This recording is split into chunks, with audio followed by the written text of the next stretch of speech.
Involvement ಇಲ್ಲ, ಗೊತ್ತಾಯ್ತಾ? D K Shivakumar involvement ಇಲ್ಲ, ನನ್ನ ಇನ್ವಾಲ್ವ್ಮೆಂಟು ಇಲ್ಲ, ಯಾರ ಇನ್ವಾಲ್ವ್ಮೆಂಟು ಇಲ್ಲ. ಕಾನೂನು ಪ್ರಕಾರ SIT ಕಾನ್ಸ್ಟಿಟ್ಯೂಟ್ ಮಾಡಿದ್ದೀವಿ. ನನಗೆ ನಮ್ಮ ಪೊಲೀಸ್ನವ್ರ ಮೇಲೆ ವಿಶ್ವಾಸ ಇದೆ, ನಂಬಿಕೆ ಇದೆ. ಸತ್ಯಾಸತ್ಯತೆಗಳನ್ನು ಪತ್ತೆ ಹಚ್ತಾರೆ ಅಂತ. ಸರ್, ರೇವಣ್ಣ ಅವರ ಬಂಧನದಲ್ಲಿ ರಾಜಕೀಯ ಹಸ್ತಕ್ಷೇಪ ಇದೆ, ಅಲ್ಲಿ ಪ್ರಕರಣನೇ ಇಲ್ಲ, ಆದರೂ ಬಂಧಿಸಿದ್ದಾರೆ ಅನ್ನೋ ಒಂದು ಆರೋಪ. ಏನು ಹಸ್ತಕ್ಷೇಪ? ಮತ್ತು ಆಗಿದ್ಮೇಲೆ ಆನ್ಸಿಪೇಟ್ರಿ ಬೇಲ್ ಯಾಕೆ ಮೂವ್ ಮಾಡಿದ್ರು?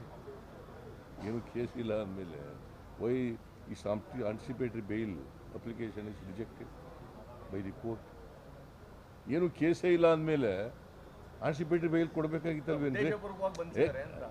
ಕೋರ್ಟ್ ಹೇಳ್ರಿ, ನೀವು ಏನೇನೋ ಮಾತಾಡ್ತೀಯಲ್ಲಪ್ಪ. FIR ದಾಖಲಾಯಿತು ಅಂತ ನಿರೀಕ್ಷಣಾ ಜಾಮೀನು ಅರ್ಜಿ ಹಾಕೊಂಡು ಅಂತಂದ್ರು. ಅಲ್ಲಪ್ಪ, ಅಂದಮೇಲೆ FIR ನೋಡಿದ್ಮೇಲೆ ಸುಳ್ಳು FIR ಅಂದಮೇಲೆ ಯಾಕೆ ಆನ್ಸಿಪೇಟ್ರಿ ಬೇಲ್ ರಿಜೆಕ್ಟ್ ಆಯಿತು?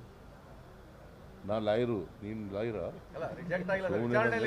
ಈ ವಿಡಿಯೋ ನಿಮಗೆ ಇಷ್ಟವಾದಲ್ಲಿ ಲೈಕ್ ಮಾಡಿ, ಶೇರ್ ಮಾಡಿ, ಸಬ್ಸ್ಕ್ರೈಬ್ ಮಾಡಿ.